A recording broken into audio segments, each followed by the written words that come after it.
علیکم، live with عادل شاہ زیب کے ساتھ میں ہوں آپ کا میزبان۔ آج مریم نواز نے پاکستان کی پہلی خاتون وزیر اعلیٰ کی حیثیت سے حلف اٹھایا تو مراد علی شاہ مسلسل تیسری مرتبہ وزیر اعلیٰ سندھ منتخب ہوئے، لیکن وزارت عظمیٰ کا مرحلہ ابھی دور نظر آ رہا ہے۔ صدر مملکت نے قومی اسمبلی کے اجلاس کے لیے بھیجی گئی سمری مسترد کر کے واپس بھجواتے ہوئے موقف اختیار کیا ہے کہ پہلے خواتین اور اقلیتوں کی نشستیں مکمل کی جائیں، اس کے بعد اجلاس طلب کیا جائے گا۔ صدر مملکت کی جانب سے سمری مسترد کرنے سے ایک بار پھر مختلف خدشات نے جنم لیا، جبکہ ذرائع کے مطابق اسپیکر قومی اسمبلی نے اسمبلی سیکریٹریٹ کے افسران اور آئینی اور قانونی ماہرین سے مشاورت شروع کر دی اور قومی اسمبلی کا اجلاس 29 فروری کو بلانے کا فیصلہ کیا گیا ہے۔ آئینی ماہرین کے مطابق صدر کے سمری پر دستخط نہ کرنے سے اجلاس طلب کرنے میں کوئی رکاوٹ نہیں آئے گی۔ آئین کے آرٹیکل 91 کی شق 2 کے تحت اجلاس بلایا جا سکتا ہے۔ اس معاملے پر پروگرام میں آگے چل کر تفصیلی گفتگو کریں گے۔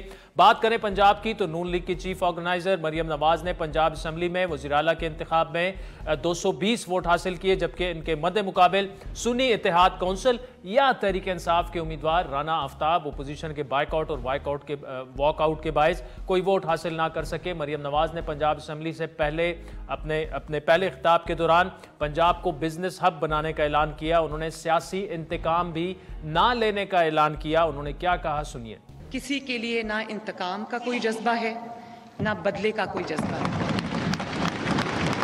میں چاہتی ہوں کہ بڑا ایجائل نمبل گورنمنٹ کا جو ہمارا کانسیپٹ ہو، گورننس کا کانسیپٹ ہو، ٹرانسپیرنٹ ہو۔ جو بھی میرے کابینہ کے ارکان ہوں گے اور بیوروکریسی کو میں یہ کہہ چکی ہوں، ٹرانسپیرنٹ ہم کوئی میکنزم لائیں گے انشاءاللہ تعالیٰ کہ جو یہ رشوت اور یہ ہر جگہ پر جو اپنا یہ جو پلفریج ہے، اس کو ہم اس کی روک تھام کے لیے ہم ایک ایفیکٹو سسٹم لے کر آئیں۔ گورنر پنجاب بلیغ الرحمان نے مریم نواز سے حلف لیا۔ اس موقع پر سابق وزیر اعظم نواز شریف اور شہباز شریف بھی موجود تھے۔ حلف برداری کے بعد مریم نواز نے وزیر اعلیٰ ہاؤس جا کر فوری طور پر صوبے میں لا اینڈ آرڈر کے حوالے سے اجلاس کی صدارت کی۔ آپ کو یاد دلاتے چلے کہ نو منتخب وزیر اعلیٰ مریم نواز نے گزشتہ سال 9 مارچ کو لائیو ود عادل شاہ زیب میں گفتے ہوئے بھی یہی کہا تھا کہ وہ انتقام کی سیاست پر یقین نہیں رکھتی، کسی سیاسی مخالف کو جیل کی سلاخوں کے پیچھے نہیں دیکھنا چاہتی۔ کسی سیاسی مخالف کو جیل کے سلاخوں کے پیچھے نہیں دیکھنا چاہتی۔ جس چیز سے میں گزری ہوں، جس سے میرے والد گزرے ہیں، جس سے میری جماعت گزری ہے، میں وہ کسی اور کے ساتھ ہوتا نہیں دیکھنا چاہتی، لیکن ایٹ دا سیم ٹائم میں کسی مجرم کو سیاست کی آڑ لے کر قانون سے فرار ہوتا بھی نہیں دیکھنا چاہتا۔ اب جبکہ مریم نواز وزیر اعلیٰ پنجاب بن چکی ہیں تو پی ٹی آئی کا دعویٰ یہ ہے کہ ان کے ابھی بھی 2 درجن سے زائد رہنما جو ہیں وہ سیاسی انتقام کا نشانہ بنے ہوئے ہیں اور جیلوں میں قید ہیں۔ لیٹس سی کہ مریم نواز اس معاملے کو کیسے دیکھیں گی۔ سنی اتحاد کونسل کی جانب سے البتہ وزارت اعلیٰ کے لیے نامزد امیدوار رانا آفتاب نے الیکشن کو غیر قانونی قرار دیتے ہوئے یہ کہا کہ انہیں تو پوائنٹ آف آرڈر تک بات تک نہیں کرنے دی گئی۔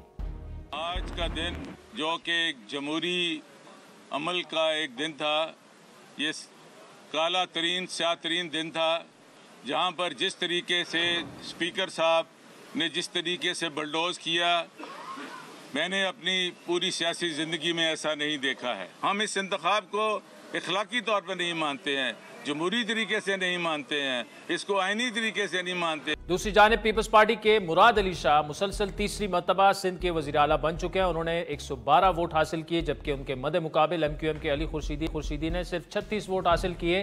جماعت اسلامی اور 9 آزاد اراکین نے وزیر اعلیٰ کے انتخاب میں حصہ نہیں لیا۔ اس سے پہلے اجلاس میں ان کا یہ کہنا تھا کہ گزشتہ دور میں ان سے جو کوتاہیاں ہوئیں وہ اس مرتبہ وہ نہیں دہرائیں گے۔ پاکستان، صوبہ سندھ بلکہ پورا پاکستان اس وقت بہت زیادہ مشکلات میں ہے۔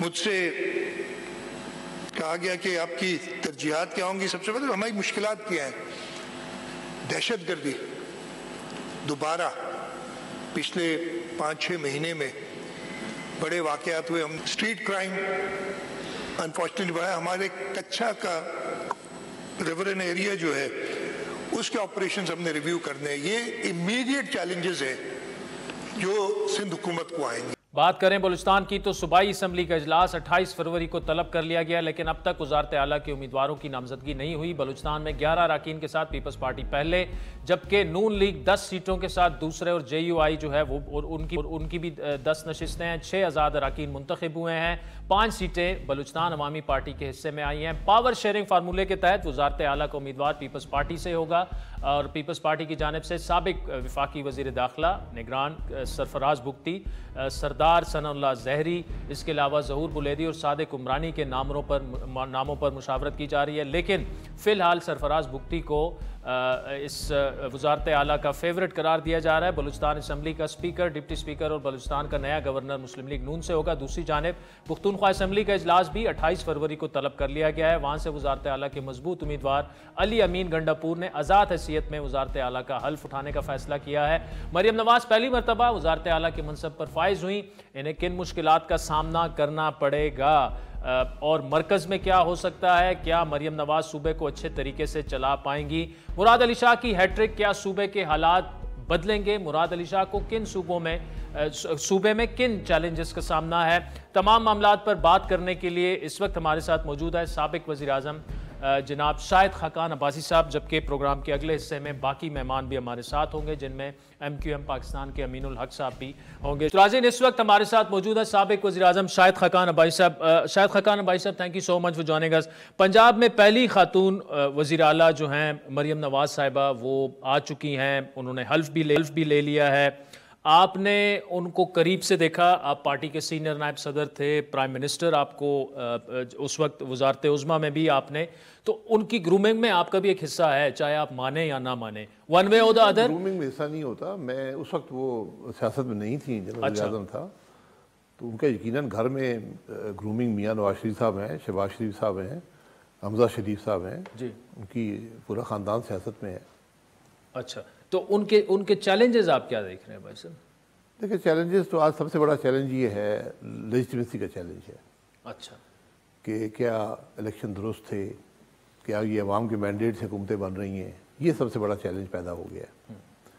مجھے توقع تھی کہ ہم ماضی کی غلطیوں سے سیکھ کر الیکشن کو غیر متنازع کر سکیں گے، لیکن بدقسمتی سے وہ نہیں ہوا، اور آج ایک عوام کے اندر ایک مایوسی ہے الیکشن کے حوالے سے۔ یہ سب سے بڑی تشویشناک بات ہے، بہت تشویشناک بات ہے کہ لوگ ایک عجیب اضطراب میں ہے کہ یہ الیکشن میں ہوا کیا ہے، ووٹ کہیں اور پڑا ہے، جیتنے والے کو۔ اچھا بھائی صاحب، یہ جو آرگیومنٹ دیا جاتا ہے کہ ایسا تو ہر الیکشن میں ہوتا ہے، 18 میں ہم نے دیکھا، 13 میں بھی تھا، 8 میں بھی تھا۔ ٹھیک ہے، اچھا ہوتا ہے تو اچھی بات ہے۔ نہیں، آپ سے میں پوچھ رہا ہوں نا کہ آپ کیوں اس دفعہ سمجھ رہے ہیں کہ یار اس دفعہ جو ہے وہ واقعی یا تو میں نے ہمیشہ کہا کہ ہر دفعہ آپ نے الیکشن چوری کی ہیں، ملک نے نقصان اٹھایا ہے۔ آج اگر الیکشن چوری ہوئے ہیں، جس کے میں امید تھی کہ نہیں ہوں گے، بہرحال وہ عوام جو کہہ رہے ہیں، میں تو یہاں تھا نہیں، لوگ بہت مایوس ہیں نظام سے، آپ یقین کریں۔ اچھا، اب باہر نکل کے پوچھیں سر لوگوں سے، تو وہ ان حالات میں حکومت چلانا مشکل ہو جاتا ہے۔ آپ مرکز کی بھی بات کر رہے ہیں، پنجاب کی؟ مرکز سب حکومتیں جو، اچھا سب حکومتیں۔ تو آپ حکومتوں کو چلتا نہیں دیکھ رہے زیادہ؟ تو چلنا آپ کس کو کہتے ہیں؟ وقت گزارنا چلنا تو نہیں ہوتا نا۔ 5 سال آپ پورے کر لیں گے، پھر کیا ہوگا؟ آپ کچھ کنٹریبیوٹ کر سکیں گے، ملک چلا سکیں گے، ملک نظام بہتر کر سکیں گے۔ تو ان ادر ورڈز آپ یہ کہہ رہے ہیں کہ اگر حکومتیں آپ 5 سال چلا بھی لیں، آپ کچھ کنٹریبیوٹ نہیں کر سکیں گے۔ آج جو لوگ حکومتوں میں آ رہے ہیں، سب پہلے بھی حکومتوں میں موجود تھے، پچھلے 5 سال میں بھی تھے، اس سے پچھلے 5 سال میں بھی تھے، اس سے پچھلے 5 سال میں بھی تھے۔ کیا تربیت انہوں نے حاصل کی ہے جو اس دفعہ وہ بہتری دکھا سکیں گے، اور خاص طور پہ الیکشن اتنا متنازع ہو جائے۔ اچھا، یہ جو لیجیٹمیسی کی آپ بات کر رہے ہیں عباسی صاحب، اس میں وے فارورڈ کیا ہو سکتا ہے؟ وے فارورڈ کے لیے ایک بڑی سوچ چاہیے، اپنے ناک سے آگے دیکھنے کی ضرورت چاہیے، اپنی کرسی کو چھوڑنے کی ضرورت چاہیے، وہ ہم نہیں کر سکیں گے۔ اچھا، ہم نے کرسی کو لے سارا کمپرومائز کیا ہے کہ ہمیں کرسیاں مل جائیں۔ آج آپ دیکھ لیں، آج کوئی ملک کی بات کر رہا ہے، کوئی ملک کے مسائل کی بات کر رہے ہیں، الیکشن میں بات ہوئی ہے، ہم سب یہ بات کرتے ہیں کہ میں اقتدار میں آ کے یہ کروں گا۔ ہمارا سب کے پاس حال یہ ہے، اقتدار مجھے دے، دیکھیں میں کیا کرتا ہوں۔ اقتدار تو سب کو مل چکا تھا، آج آپ کیسے ملک کو چلائیں گے؟ کوئی فارمولہ ہے آپ کے پاس؟ آج ضرورت اس بات کی ہے کہ اس تفریق کو ختم کریں، ملک کے اندر جو مایوسی ہے ووٹر کی، اس کو ختم کریں، اور ایک نیشنل گورنمنٹ ٹائپ چیز بنائیں جس میں سب جماعتیں شامل ہوں, آگے کے راستے کا تعین کریں اور آگے چلیں, ایک کوشش کریں اس کے لیے. یہ مشکل بات ہے, میں بھی یہ جانتا ہوں. ٹھیک, ہماری یہ سوچ نہیں ہے, ہم کرسیوں کے دائی ہیں, ہمیں کرسیاں چاہیے ہوتی ہیں, لیکن کچھ سوچ بدلنی پڑے گی. اچھا, یہ معاملہ چلنے والا نہیں ہے, میں آپ کو حقیقت سے بتاتا ہوں. اچھا, نیشنل گورنمنٹ کی آپ نے بات کی, اس وقت نیشنل یونٹی جو مرضی کہیں, ٹھیک ہے, نیشنل گورنمنٹ کی آپ نے میں بات اس کی. حد تک بھی کہوں گا کہ ایک کانسٹیٹیوئنٹ اسمبلی بنا دیں, اچھا آئین کو بھی تبدیل کرنا ہے جو آپ نے کرنا ہے. اچھا, چلیں ہمارے ملک میں اس کو ون بائی ون ڈسکس کرتے ہیں نا.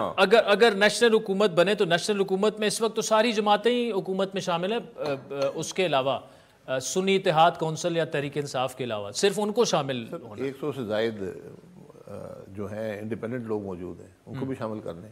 اچھا, دیکھیں یہ کہنا کہ ہم سب, لیکن وہ تو شامل نہیں ہونا چاہتے نا. نہیں ہونا چاہتے, کوشش تو کر لیں نا. اچھا, کوشش کر لیں, ایک کوشش کرنی چاہیے. کوشش کر لیں, اور اس میں ماننا پڑے گا کہ الیکشن میں کیا ہوا ہے. اگر میں ہوں تو میرا پہلا سوال یہ ہوگا کہ اس بات کو مان لیں کہ الیکشن درست نہیں ہے. مشکل کام ہے نا. نہیں, اس کا مطلب کمرے کے اندر جو بیٹھے ہوئے ہیں وہ سارے باہر نکل جائیں کہ جی بس کرسی آپ کو دے دی نا, گفٹ آپ کو گفٹ کر دی. نہیں, اگر وہ مان لے کہ الیکشن درست نہیں مان لے کہ یہ درست نہیں ہے, آج ہم نے حال یہ نکالا ہے کہ ہم ایک نیشنل گورنمنٹ بناتے ہیں اور معاملات کو آگے چلاتے ہیں, کنسنسس کریٹ کرتے ہیں ایشوز پر. معاملات اتنے گہرے ہیں, ایشوز اتنے سنجیدہ ہیں کہ کسی کے بس کی بات نہیں ہے. سارے مل جائیں تو پھر بھی بہت مشکل کام ہے. اچھا, تفریق کے ذریعے جائیں گے. آج کیا حالات ہیں, ایک جماعت جس نے 100 سے زائد سیٹیں حاصل کی ہیں, پتہ نہیں کتنی کی ہیں, بہرحال 100 سے زائد ان کے پاس ہیں, وہ آزاد ہو گئے, وہ ادھر بیٹھے ہوئے ہیں. پھر آپ کے پاس آ گئے پیپلز پارٹی ہے جو 55 یا 60 سیٹیں, مجھے پتہ نہیں کتنی, 55 سیٹیں ہیں. وہ کہتے ہیں ہم اتحادی نہیں ہے, سپورٹ کریں گے. آج تک تو یہ کہا ہے, کل شاید بدل جائے. تو یہ ہو گئے 150 لوگ, اکثریت تو یہیں ختم ہو گئی. اکثریت ہے 134 پہ, تو پھر کیسے چلے گی حکومت؟ تو میں یہی کہہ رہا ہوں کہ اس گیپ کو برج کریں. اچھا, آج سارے اکٹھے بیٹھے, کوشش کر لیں ایک دفعہ. جب آپ اتحادی جو سو کالڈ ہے, ایک سب کہہ رہے ہیں میں اتحادی نہیں ہوں, سپورٹ کرتا ہوں, وہ بھی نہیں بیٹھ رہا حکومت میں, وہ فیصلے میں شامل نہیں ہونا چاہتا, کیسے ملک چلے گا؟ تو اب بھائی صاحب اس کے بعد پھر کیا الیکشنز میں, سنیپ الیکشنز؟ نہیں, الیکشن حل نہیں دیں گے آپ کو. اچھا, الیکشن حل نہیں دیں گے. یعنی سب مل کر حکومت بنائیں, ملک میں کوئی اپوزیشن نہ ہو, فیصلہ کر لیں, ہم ایک ایجنڈا بنائیں, بیٹھ کر 2 ہفتے لگائیں, 10 دن لگائیں, ایجنڈا بنا لیں, ہم نے یہ کام کرنے ہیں, اور تیزی سے وہ کام کریں. اس اتفاق سے ہی, کہتے ہیں اتفاق میں ہمیشہ برکت ہوتی ہے, اس اتفاق سے ہی آپ کے مسائل کی حل کی ابتدا ہوگی. لیکن اس میں بھائی صاحب ایشو جو ابھی تک ہم نے دیکھا, آپ خود اس کے وٹنس رہے ہیں کہ ایک جماعت تحریک انصاف وہ کسی کے ساتھ کسی ایشو پر بیٹھنے کے لیے نہیں تیار. کوشش تو کریں. آپ خود کوششیں کر چکے ہیں اس سے پہلے. سر میں دیکھیں, ہم نے کوشش کی تھی, فاٹا کا امینڈمنٹ ہو گئی تھی, بہت تفریق کا ماحول تھا, بڑی انتشار کا ماحول تھا, امینڈمنٹ ہو گئی تھی. آج آپ کھلے دل کے ساتھ, آرمی چیف کی ایکسٹینشن پر بھی اتفاق رائے ہو گیا تھا سب کا. جی, وہ بھی ہو گیا تھا. تو اتفاق رائے اگر ملک کے معاملات میں بھی ہو سکتا ہے. مجھے آپ بتا دینا کہ یہ حکومت کیسے چلے گی جس میں 150 لوگ تو آپ کو نظر آ رہے ہیں جو آپ کی حکومت میں شامل نہیں ہیں. لیکن پیپلز پارٹی تو کہہ رہی ہے ہم آپ کا ساتھ دیں گے, آپ کی حکومت گرنے نہیں دیں گے. تو جس دن ساتھ نہ دیا اس دن کیا ہوگا؟ نہیں, وہ تو اگر وہ صدارت لے رہے ہیں, چیئرمین سینٹ کا وہ لے رہے ہیں, ڈپٹی اسپیکر لے رہے ہیں, 2 گورنر لے رہے ہیں, سارے کانسٹیٹیوشنل عہدے ہیں. جی نہیں, کانسٹیٹیوشنل عہدے تو ہیں, لیکن وہ کافی وہ گین کر رہے ہیں. تو وہ انہوں نے کوئی گارنٹی بھی دی ہوگی نا کہ یار ہم نہیں آپ کو گرنے نہیں دیں گے. جو گارنٹی لے دو کی بنیاد پہ ہوتی ہے, وہ گارنٹی ملک کے لیے مفاد میں نہیں ہوتی. ٹھیک, یہ سیٹوں کی بندر بانٹ جو ہے نا, یہ ہم نے بہت دیکھ لی ہے. اچھا مجھے بھائی صاحب دوسری بات بتائیں, تھوڑا سا آگے بڑھتے ہیں. دیکھیں اب تو شہباز شریف صاحب پرائم منسٹر بننے جا رہے ہیں, ان کی کیبنٹ ہوگی. اب ان کی کیبنٹ میں پی ایم ایل این کی جو آؤٹ لک ایک تھی ایک وقت میں, 1.5 سال پہلے تک, مطلب شاہد خاقان عباسی, مفتاح اسماعیل, خرم دستگیر, رانا ثناء اللہ, 2-3 اور آپ کے اسٹالورڈز جو تھے, آپ سائڈ پہ ہو گئے, مفتاح صاحب بھی سائڈ پہ ہو گئے, 4-5 آپ کے بڑے اہم لوگ جو ہیں وہ الیکشنز ہار گئے. کیبنٹ بنے گی کیسے, کیا ہوگا کیا؟ سر ہمارے سمیت جو کیبنٹ تھی وہ کیا کر سکی تھی؟ نہیں اب تو آپ کے ہمارے بغیر شاید بہتر ہی کچھ کر لے. آپشنز کیا ہیں؟ آپشن کچھ نہیں ہے. آپشن میں نے بتایا آپ کو، ایک ہی آپشن ہے، ملک کا مفاد سامنے رکھیں، آپشن نظر آئے گی. کرسیاں چاہیے تو کرسیاں آپ کو مل گئی ہیں، مبارک ہوں. اچھا دوسرا بھائی صاحب آخر میں بتائیے گا، یہ جو آئی ایم ایف والا معاملہ ہے یہ تو تقریباً طے ہے کہ ہم وینٹیلیٹر پہ ہیں اور وینٹیلیٹر کی support I am if he ہمیں فراہم کرے گا، تو مارچ میں ہمیں جانا پڑے گا ہر صورت آئی ایم ایف کے پاس، جو بھی فائنانس تو پھر بحث کیوں کر رہے ہیں؟ نہیں بحث تو نہیں نا، میں یہ کہہ رہا ہوں. لیکن دوسری جانب سے خان صاحب یہ کہہ رہے ہیں میں ادھر خط لکھوں گا، ان کا خط کا کوئی خان صاحب کوئی حق نہیں ہے. یہ پہلے بھی انہوں نے کوشش کی تھی، یہ ملک کے خلاف دشمنی ہے، میں اس کو سمجھتا ہوں، یہ معمولی بات نہیں ہے. یہ پہلے بھی انہوں نے، آپ کو یاد ہوگا پچھلی حکومت میں بھی ایک خط لکھا تھا، تیمور لگڑا صاحب ان سے لکھوایا تھا جو تھے اپنے شوکت ترین صاحب، جی ان سے لکھوایا تھا، جو سابقہ ان کے جو حکومت کے صوبائی حکومتوں کے وزیر تھے. جی یہ بڑی بدقسمتی کی بات ہے کہ اگر یہ سوچ وہ رکھیں گے تو کچھ نہیں ملے گا، ان کو بھی کچھ نہیں ملے گا. اگر وہ آج انہوں نے پارلیمانی جمہوری روایات پر عمل کیا ہوتا، اس وقت اپوزیشن میں بیٹھتے، آج میں سمجھتا ہوں ملک کے حالات اور ان کے حالات بھی فرق ہوتے. اچھا میرے خیال میں آج پھر وہ گورنمنٹ میں ہوتے، اگر وہ گورنمنٹ میں نہ ہوتے، ایک مضبوط اپوزیشن میں ہوتے، ایک ان کو جو بھی تھا ایک حصے دار ہوتے حکومت کے اندر. اچھا ابھی بھی بھائی صاحب آپ نے تو قومی حکومت، یونٹی حکومت یا جو بھی کہیں، آپ یہ کہہ رہے ہیں سب مل کر بیٹھیں، لیکن ایجنڈا طے کر لیں، مل کر نہیں بیٹھتے، ایجنڈا طے کر لیں، اس کو امپلیمنٹ کریں تاکہ اس ایجنڈے کو کم از کم سپورٹ ہو. اتحادی مت بنے نا، دیکھیں فارمولا تو آ گیا نا، ہم اتحادی نہیں ہیں، سپورٹ کریں گے. اچھا لیکن اس بار بھی P T I rigging wagging allegation side پہ کر دیں، لیکن ان کے پاس آپشن تھی کہ وہ پیپلز پارٹی جو support P M L N کو دے رہی تھی وہ ان کو دے رہی تھی. کیا ان کو بنانی چاہیے تھی گورنمنٹ؟ سر وہ آپشن میرا نہیں خیال کے تھا. اچھا اس بارے میں کچھ حقائق بھی ہیں. اچھا ایسی بات کون سے حقائق؟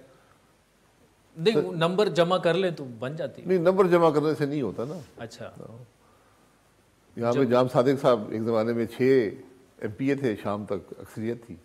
شاہد خاقانہ بھائی صاحب thank you so much for joining us. ناظرین وقت تو چاہتا ہے ایک بریک کا، جس کے بعد مسلم لیگ نون کی رہنما عظمہ بخاری صاحبہ ہمیں جوائن کریں گی، جو کہ انہیں مریم نواز کا دایاں ہاتھ بھی سمجھا جاتا ہے، تو ان سے کچھ تلخ سوالات بھی کریں گے اور پوچھیں گے کہ آگے کا پلان کیا ہے.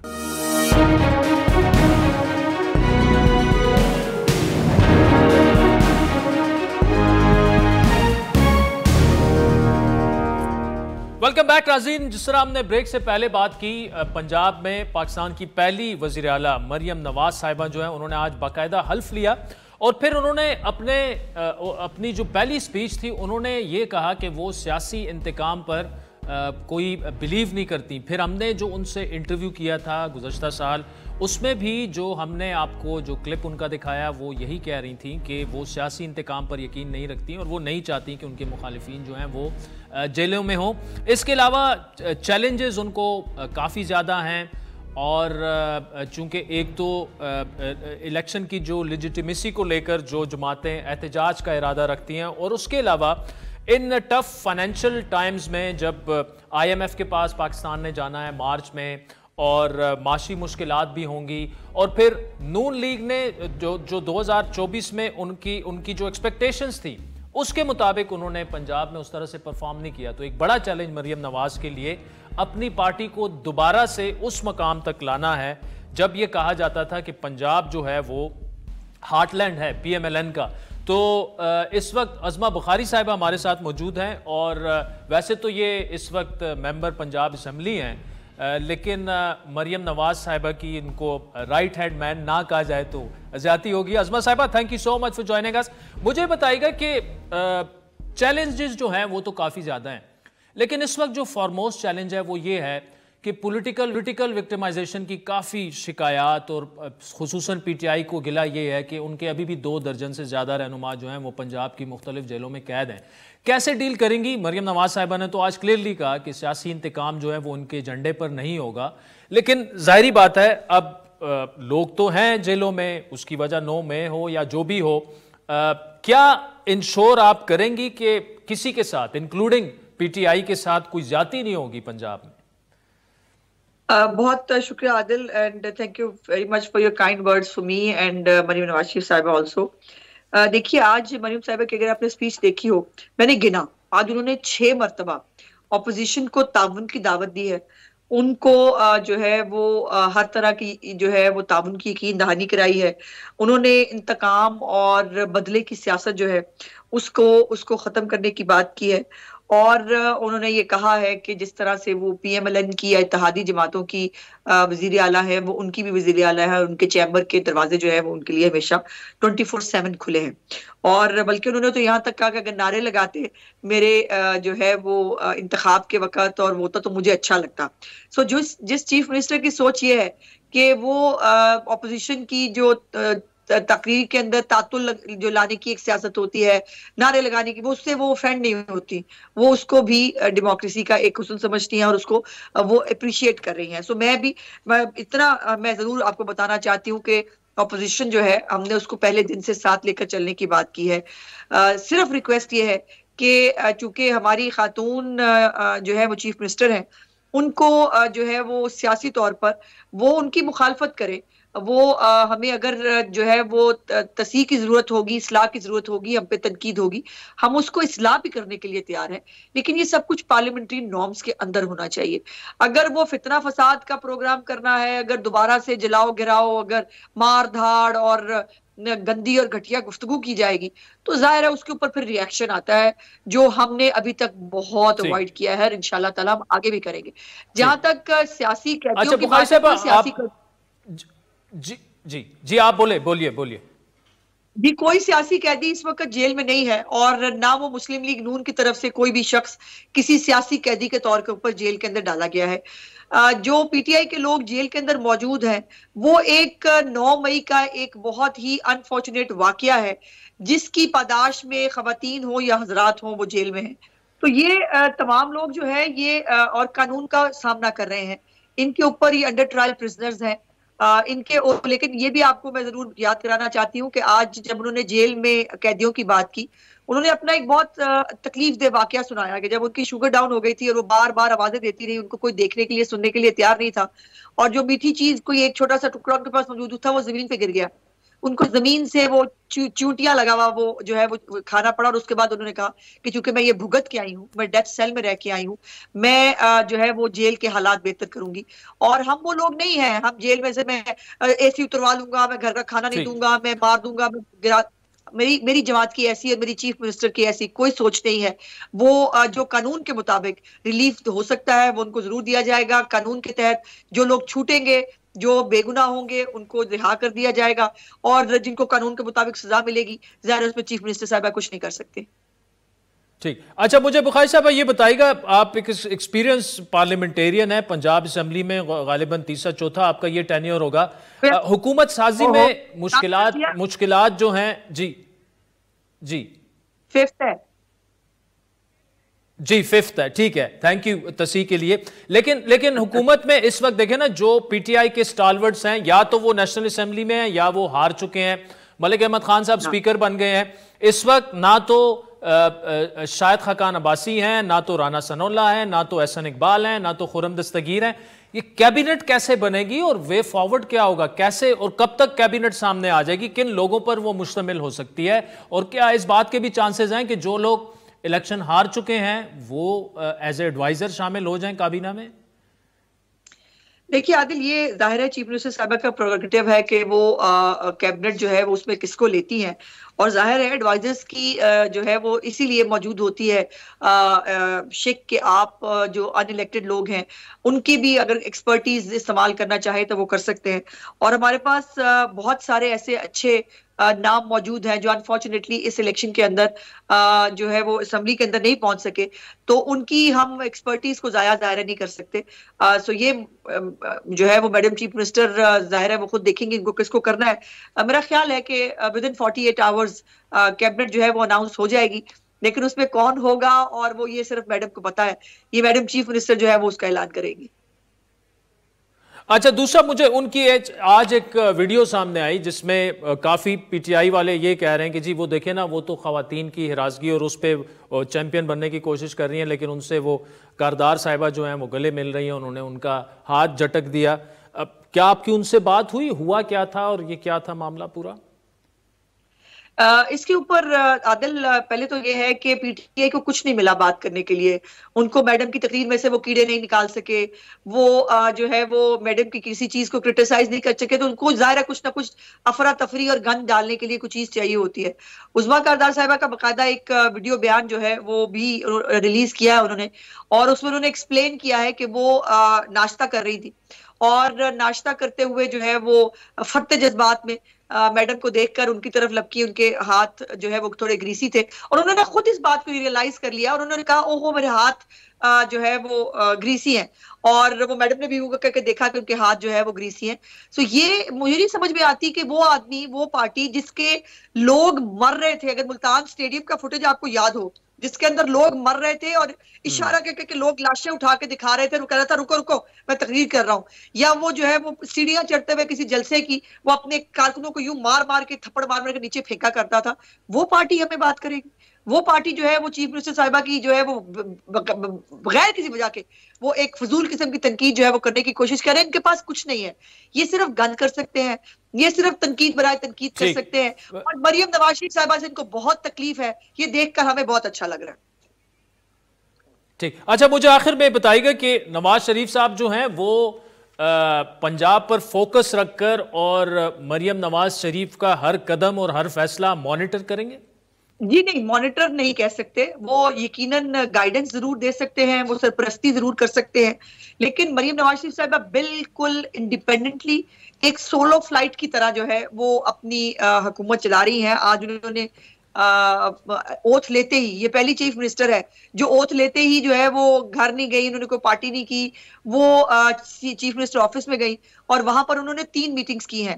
ایک امن و امان کے حوالے سے تھا، ایک رمضان پیکج جو انہوں نے آج اناؤنس کیا ہے اس کے حوالے سے میٹنگ تھی، اور پھر اشیاء خرد و نوش جو ہے اس کو رمضان المبارک میں بلکہ پورا تھرو آؤٹ دا ایئر اس کو کنٹرول کرنے کے لیے 5 دن کے اندر ایک علیحدہ سے محکمہ بنانے کی ہدایت جاری کی ہے انہوں نے کہ وہ قطعی طور پر اشیاء خرد و نوش، آپ کو وہ بھی یاد ہوگا ایک وزیر اعظم تھا جو کہتا تھا میں آلو پیاز کی قیمت کم کرنے نہیں آیا، لیکن وہ کہتی ہیں کہ میں وہ چیف منسٹر ہوں جس نے آلو پیاز ٹماٹر کی قیمت بھی کم کرنی ہے اور اس کے اوپر نظر رکھنی ہے. سو بہت پرو ایکٹیولی وہ کام کر رہی ہیں، وہ ہوم ورک کے ساتھ آئی ہیں، ہر ایک ڈپارٹمنٹ کے اوپر ان کا ہوم ورک موجود ہے. انشاءاللہ تعالیٰ وہ best man for the best job کے ذریعے جو ہے وہ اچھے منسٹر جو ہے وہ اپوائنٹ کریں گی اور ایک گڈ گورننس کا ایک نیا ماڈل انشاءاللہ تعالیٰ پروگریسو پنجاب کا ایک نیا ماڈل آپ کو نظر آئے گا. ٹھیک. عظمیٰ بخاری صاحبہ thank you so much for joining us. ناظرین وقت چاہتا ہے ایک بریک کا، جس کے بعد ایم کیو ایم پاکستان کے رہنما امین الحق صاحب ہمیں جوائن کریں گے اور ان سے پوچھیں گے کہ وہ کن ٹرمز پر گورنمنٹ جوائن کر رہے ہیں اور کون کون سی وزارتیں جو ہیں ان کی وش لسٹ میں شامل ہیں.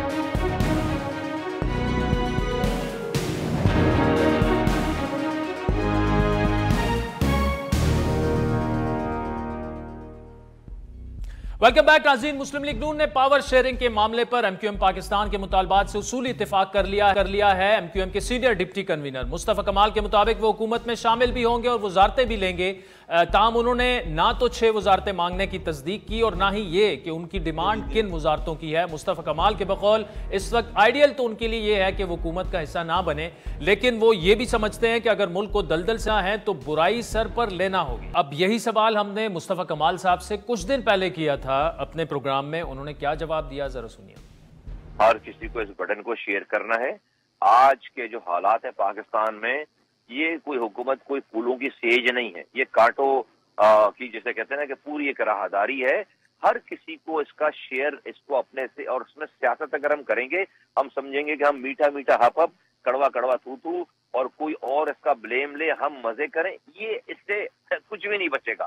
اب دونوں پارٹیوں کے درمیان ایم کیو ایم پاکستان کے مطالبات پر حتمی اتفاق کے لیے مذاکرات آئندہ چند روز میں پھر ہوں گے. گورنر سندھ اور وزارتوں پر بھی دونوں جماعتوں کے درمیان حتمی بات چیت ابھی طے پانی ہے. ایم کیو ایم پاکستان نے اسپیکر قومی اسمبلی کے انتخابات سے پہلے مذاکرات کو حتمی شکل دینے کا مطالبہ بھی کیا ہے. آپ کو یاد دلاتے چلیں کہ اس سے پہلے 3 بار باقاعدہ تحریری معاہدے کر کے ایم کیو ایم مسلم لیگ نون کے ساتھ اتحادی حکومت میں شامل رہی ہے، لیکن تقریباً ہر حکومت سے علیحدگی کے بعد وعدہ شکنی کے شکوے بھی ایم کیو ایم نے کیے لیے. اس بار MQM 2018 کے مقابلے میں زیادہ نشستیں حاصل کرنے کے باوجود کیا بارگیننگ پوزیشن میں ہے یا نہیں؟ ان تمام معاملات پر بات کرنے کے لیے ہمارے ساتھ موجود ہیں رابطہ کمیٹی کے ممبر، سابق وفاقی وزیر اور نو منتخب MNA امین الحق صاحب. امین الحق صاحب، مصطفیٰ کمال صاحب کا انٹرویو دیکھ رہا تھا، اس سے تاثر یہ ملا کہ آپ کے مذاکرات شہباز شریف سے تقریباً فائنل ہو چکے ہیں اور MQM کو تقریباً 5 وزارتیں مل رہی ہیں.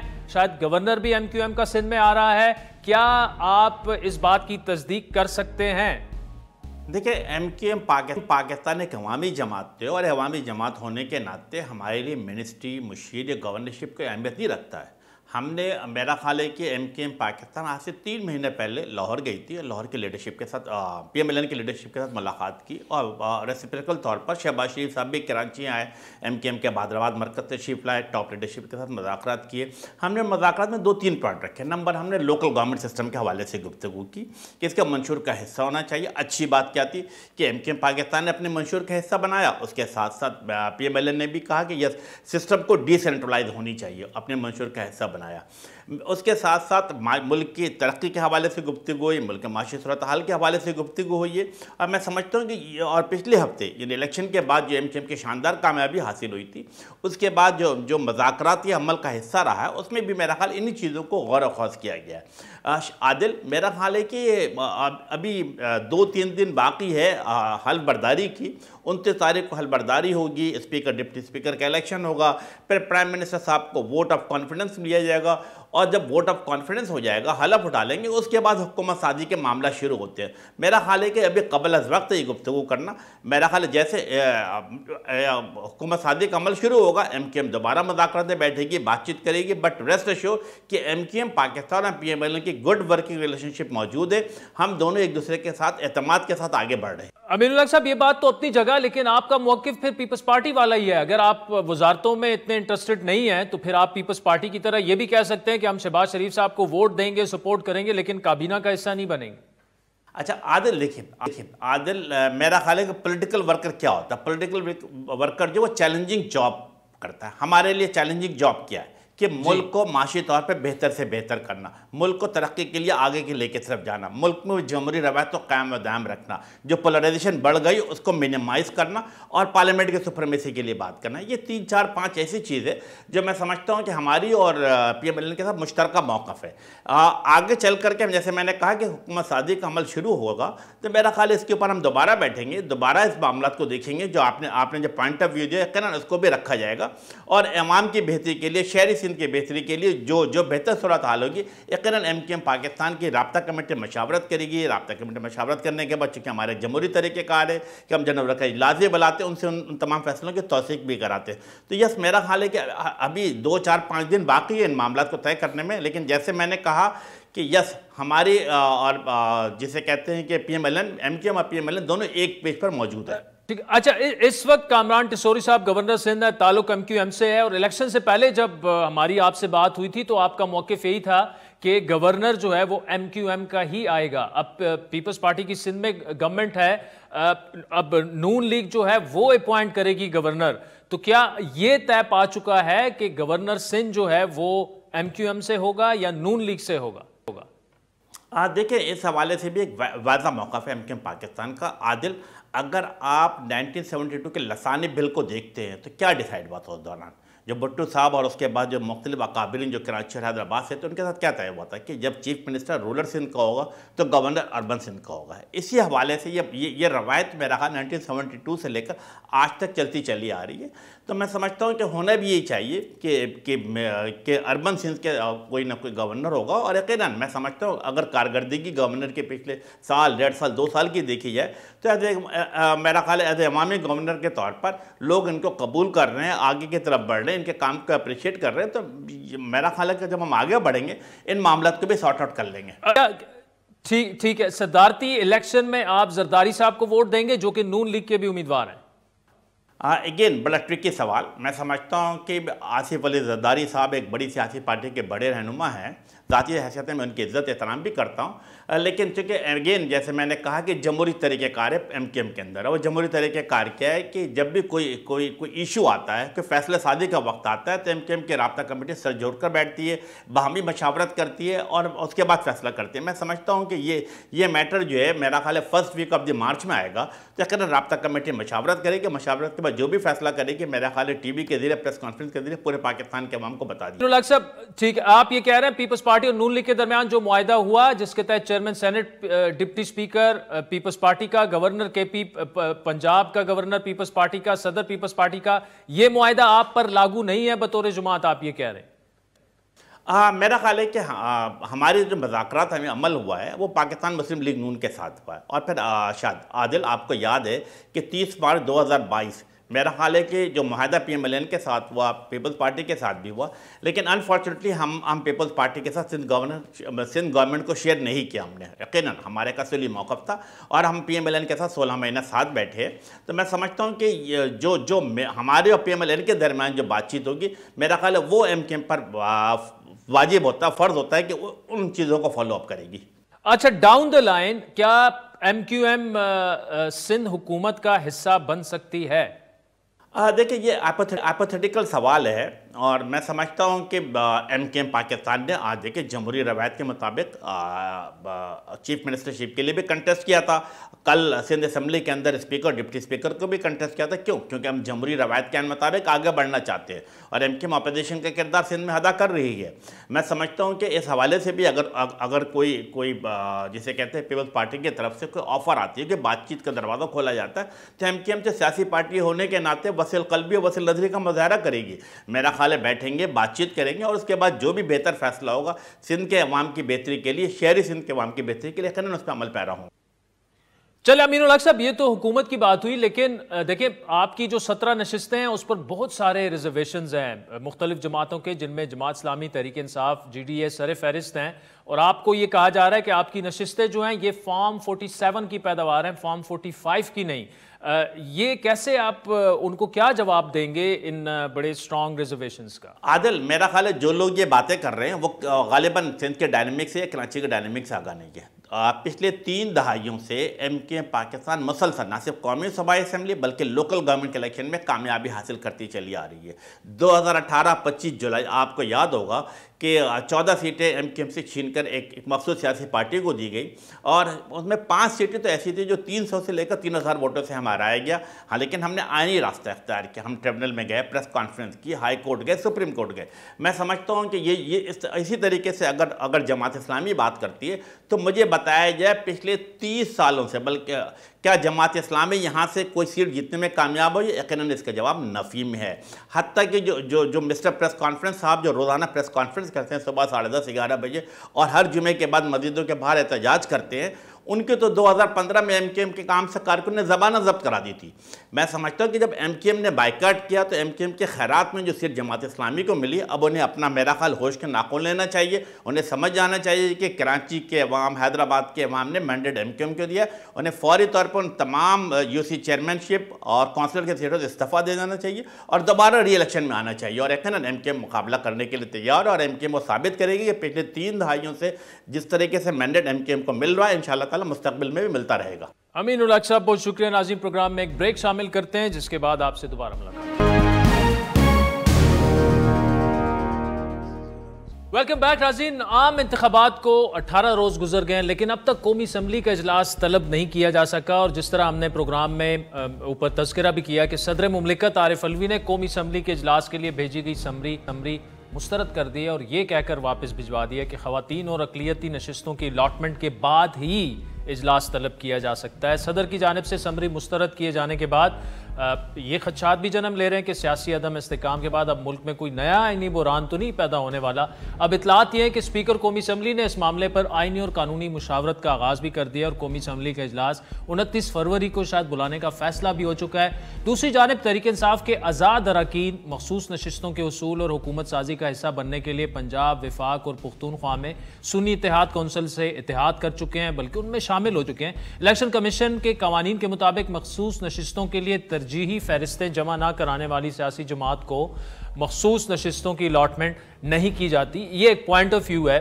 اور لیکن مخصوص نشستوں کا مطالبہ جو ہے وہ دہرائے جانے اور درخواست دینے پر الیکشن کمیشن جو ہے وہ کل سماعت بھی کرنے جا رہا ہے. کاز لسٹ کے مطابق چیف الیکشن کمشنر کی سربراہی میں 5 رکنی بینچ کل سنی اتحاد کونسل سمیت دیگر درخواستوں پر سماعت کرے گا، جس کے لیے نوٹسز جاری ہو چکے ہیں. اس سے پہلے الیکشن کمیشن کی جانب سے قومی اسمبلی سمیت صوبائی اسمبلیوں کے لیے سیاسی جماعتوں کی مخصوص نشستوں کے نوٹیفیکیشن جاری کر دیے، لیکن آزاد حیثیت میں کامیاب ہونے والے پی ٹی آئی کے اراکین کو اب تک مخصوص نشستیں الاٹ نہیں کی گئیں. اب صدر کی جانب سے قومی اسمبلی اجلاس بلانے کے لیے بھیجے جانے والی سمری مسترد کرنے سے کیا کوئی نیا آئینی بحران پیدا ہو سکتا ہے؟ بحران تو اسے نہیں کہہ سکتے، لیکن پیچیدگی کے آپ کہہ سکتے ہیں.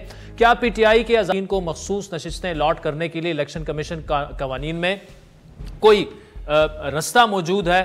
ان تمام معاملات پر بات کریں گے. ہمیں جوائن کیا ہے معروف کالومسٹ اور پلڈیٹ کے سربراہ احمد بلال محبوب صاحب نے. احمد بلال محبوب صاحب، thank you so much for joining us. Sir, پہلے تو یہ بتائیے گا کہ صدر مملکت اگر اجلاس نہ بلانا چاہیں، یہ کہہ کر سمری مسترد کر دیں کہ جی ابھی تو اسمبلی مکمل نہیں ہے، مخصوص نشستوں کا فیصلہ نہیں ہوا، ایک تو کیا وہ یہ کر سکتے ہیں؟ اگر وہ کر سکتے ہیں تو اس کا مطلب کہ پہلے تو مخصوص نشستوں کا پھر فیصلہ آ جانا چاہیے. بہت شکریہ. میری رائے میں صدر مملکت کے پاس جو 21 دن کی حد ہے جس کے اندر قومی اسمبلی کا اجلاس بلایا جانا پولنگ ڈے کے بعد ضروری ہے، وہ ان کے پاس اختیار نہیں ہے کہ اس کو بدل سکیں. وہ 21 دن سے پہلے تو اجلاس بلا سکتے تھے، اس کو ڈیلے نہیں کر سکتے. تو اس بارے میں جو الفاظ ہیں آئین کے وہ بڑے واضح ہیں، اور وہ صدر مملکت کا بھی ذکر نہیں کرتے اس پہ. وہ کہتے ہیں کہ قومی اسمبلی کا اجلاس ہوگا، shall be held within 21 days. سر، اس میں آپ بولیے، جاری رکھیے. ایک سادہ سا سوال یہ ہے کہ اگر صدر مملکت ایسا نہیں کرتے تو اس کے بعد کیا آپشنز کیا ہیں پھر؟ چونکہ صدر مملکت کا بلایا جانا آئین سے بلند تر تو نہیں ہو سکتا، تو اس کے بعد پھر نیکسٹ جو لاجیکل آپشن بنتی ہے وہ یہ ہے کہ اسپیکر قومی اسمبلی، جن کا عہدہ بہرحال موجود ہے، وہ اسمبلی کا اجلاس بلا لیں. لیکن کیا اس کے لیے 1/3 اراکین کو کہنا نہیں پڑتا اسپیکر کو؟ نہیں، وہ تو ریکوزیشن کی صورت پہ ہوتا ہے. لیکن قومی اسمبلی تو اس وقت موجود بھی نہیں ہے نا جی، تو اس لیے ریکوزیشن کا تو سوال نہیں ہے. اگر اسپیکر منگوا سکتے. اب تو وفاقی حکومت یعنی اس کا پارلیمانی امور وہ ریکویسٹ کرے گا، سمری موو کرے گا کہ آپ اجلاس بلائیے، کیونکہ صدر مملکت تو نہیں بلا رہے، اور آئین کی ایک ریکوائرمنٹ ہے کہ اجلاس ہونا چاہیے 29 تاریخ تک. تو اس لیے میرے خیال میں وہ اجلاس تو ہوگا، لیکن یہ بھی ممکن ہے کہ وہ اس کو چیلنج کریں سپریم کورٹ کے اندر، اور فائنل فیصلہ سپریم کورٹ ہی کرے. وہ کیا فیصلہ ہوگا میں نہیں کہہ سکتا، لیکن آئین کی منشا تو بڑی واضح ہے. اچھا سر، دوسرا یہ بتائیے گا، یہ جو مخصوص نشستوں والا معاملہ ہے، چلے ٹھیک ہے، ان کو بلہ ملا نہیں ملا، اب آگے بڑھ گئے. اب تو وہ سنی اتحاد کونسل ایک باقاعدہ پولیٹیکل پارٹی ہے، رجسٹرڈ ہے پورا سارا، ان کو کیوں نہیں ملنی چاہیے اب مخصوص نشستیں؟ نہیں، میں تو بہت اسٹرانگلی فیل کرتا ہوں کہ ان کو ملنی چاہیے جی. بلکہ میری رائے یہ تھی کہ یہ بھی بڑی شرمندگی کی بات ہے کہ آپ ایک پارٹی کو جس کے لوگ منتخب ہو کے بحیثیت انڈیپینڈنٹ آ گئے ہیں، اب ان کو مجبور کر رہے ہیں کہ وہ کبھی کسی جماعت کی طرف لپک کے جائیں، کبھی کسی کی طرف جائیں، اس پہ مرج ہو جائیں. آپ اس کو تسلیم کریں کہ وہ اسمبلی میں آ گئے ہیں. ان کو چاہیے تھا خود اپنی پارلیمانی پارٹی بناتے پی ٹی آئی کے نام سے، اور اس کو نشستیں ملتی. لیکن سیڈلی اب وہ وقت گزر گیا ہے، تو اب وہ سنی اتحاد کونسل کے اندر شامل ہیں یا اس کا حصہ بن گئے ہیں. تو اب سنی اتحاد کونسل نے چونکہ الیکشن ہی نہیں لڑا بحیثیت جماعت کے، تو اس کی تو لسٹ جمع کرانے کی یا پریورٹی لسٹ دینے کی یا اپنے مخصوص نشستوں کے لیے نامینیشن فارم دینے کا تو سوال پیدا نہیں ہوتا تھا. تو اس لیے اب جب کہ وہ نئی چیز ڈیولپ ہو گئی ہے تو اب ان کو موقع دیا جائے کہ وہ پریورٹی لسٹ اب دے دیں اور نامینیشن فارمز اب دے دیں، اور جتنی ان کی نشستیں بنتی ہیں ان کو ایلوکیٹ کر دی جائے. اچھا، الیکشن کمیشن کے ایکٹ میں کیا کوئی ایسی گنجائش موجود ہے کہ اب دیکھیں ایک چھوٹی سی جماعت ہے، انہوں نے نشست نہیں دی، وہ انتخابات میں بالفرض 100-120 نشستیں جیت کے آ گئے ہیں، تو اب ان کا تو جو حق ہے ریزرو سیٹس کا، وہ ٹھیک ہے انہوں نے اس وقت نہیں جمع کرائی، لیکن اب تو ملنا چاہیے. تو ایسی کوئی گنجائش موجود ہے کہ انہیں دی جائے؟ جی بالکل موجود ہے. دیکھیے ایک نظیر موجود ہے، یعنی پریسیڈنٹ موجود ہے جو 2019 کا ہے خیبر پختونخوا کی اسمبلی میں، 3 آزاد امیدواروں آزاد ممبروں نے جو باپ میں شامل ہو گئے، باپ پہ شامل ہو گئے. باپ نے کلیم کیا کہ ہمیں مخصوص نشستیں دی جائیں. ان کا آپ نے تو لسٹ ہی نہیں جمع کرائی ہوئی. تو پھر الیکشن کمیشن نے انہیں الاؤ کیا کہ چونکہ آپ تو پہلے الیکشن ہی نہیں لڑ رہے تھے، اگر وہاں سے وہ الیکشن لڑ رہے ہوتے اور پھر انہوں نے لسٹ جمع نہ کرائی ہوتی تو آپ کہہ سکتے تھے کہ آپ نے فروگزاشت کیا ہے، یعنی آپ سے ایک کام کرنا تھا جو نہیں ہوا. لیکن یہ پارٹی ہی نئی وجود میں آئی ہے اسمبلی کے اندر، تو اس سے ظاہر ہے یہ تقاضا کرنا کہ آپ لسٹ جمع کراتے. لیکن سر سنی اتحاد کونسل تو الیکشن لڑی ہے نا، پاڑا چنار سے کرم سے ایک نشست بھی جیتے ہیں. نہیں، وہ تو مسلم، وہ تو مجلس وحدت مسلمین لڑی ہے. اچھا سنی اتحاد کونسل کا تو آپ سمجھتے ہیں کہ جو بلوچستان عوامی پارٹی پر کے پی میں ایک اصول لاگو کیا گیا وہی اصول لاگو ہوتا ہے. اچھا، تو اس لیے اس کی بنیاد پہ ان کو موقع دینا چاہیے کہ آپ دیں. اور میں تو یہ بھی کہتا ہوں کہ نیرو ٹیکنیکلٹی سے اوپر بھی اٹھنا چاہیے. یہ حقیقت ہے کہ وہ ایک موجود ہے، اتنی بڑی تعداد، ان کا حق ہے. اور الیکشن کمیشن نے اچھا کیا ہے کہ ان کے حصے کی نشستوں کو تقسیم نہیں کیا دوسری پارٹیوں میں، یہ دروازہ کھلا رکھا ہے. تو اب امید کرنی چاہیے کہ کل الیکشن کمیشن کی جب ہیئرنگ ہوگی تو وہ اس بات کا خیال رکھتے ہوئے کہ ٹیکنیکلٹیز کو ذرا براڈلی ڈیفائن کرنا چاہیے، اور ایک پریزیڈنٹ بھی موجود ہے تو ان کو دیں نشستیں جو ان کا حق ہے. ٹھیک. اچھا سر، اگر ایسا نہیں ہوتا، الیکشن کمیشن ادروائز فیصلہ کرے، تو یہ تو پھر کورٹ میں بھی مضبوط کیس بنتا ہے کہ یار آپ نے 2019 میں یہ فیصلہ کیا، آج آپ یہ فیصلہ کیسے کر سکتے ہیں، یہ زیادتی ہے ہم سے. بالکل مضبوط کیس بنتا ہے. میں تو یہ کہتا ہوں کہ اگر پی ٹی آئی خود بھی یہ بنا لیتی اور اپنے الیکشن کروا لیتی تو ان کا کیس اس سے بھی زیادہ مضبوط ہوتا. اچھا، اس کو ڈینائی کرنا مشکل ہوتا.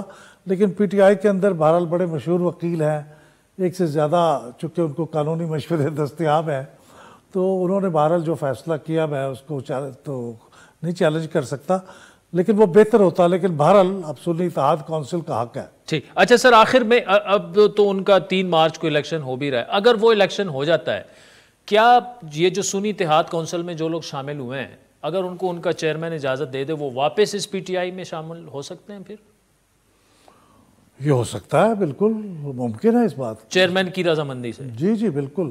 کیونکہ اگر وہ جس پارٹی میں شامل ہوئے ہیں وہ اگر ان کے خلاف ڈیفیکشن کی کلاز کو ایکچویٹ کرنا چاہے تو وہ تو کر سکتا ہے، لیکن اگر وہ نہ کرنا چاہے تو بالکل ان کی اجازت سے وہ دوبارہ پی ٹی آئی میں جوائن کر لیں. احمد بلوچ صاحب، thank you so much for joining us. ناظرین، آج کے پروگرام پر فیڈ بیک ضرور دیجیے گا. ہمارا ٹویٹر ہینڈل ہے @عادل شاہ زیب. اجازت دیجیے، خدا حافظ.